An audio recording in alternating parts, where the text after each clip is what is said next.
Hello viewers, I'm Advocate K. Rawat from Nexus and Company. Today we're going to talk about the burden of proof. So, the concept of burden of proof.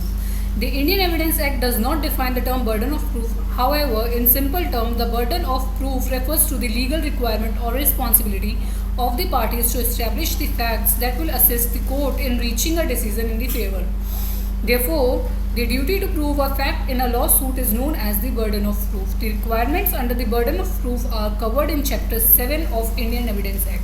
Under the Indian Evidence Act 1872, Section 101 to 103 deals with the burden of proof in general, whereas Section 104 to 106 deal with the situations where the burden of proof is placed on a specific individual.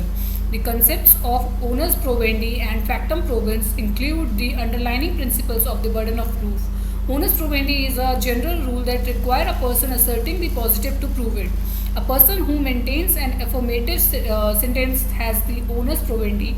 The onus provendi is on the party seeking to strengthen his case with a specific fact that he is said to be aware of. Now, factum probans and factum probandum.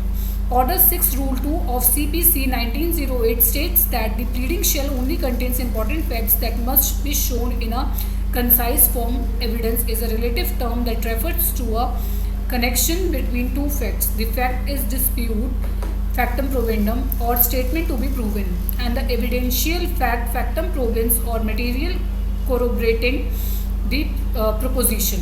The former is inherently hypothetical, the latter is advanced as fact in order to persuade the court that the former is likewise true. I hope you are pretty much clear with the concept of burden of proof.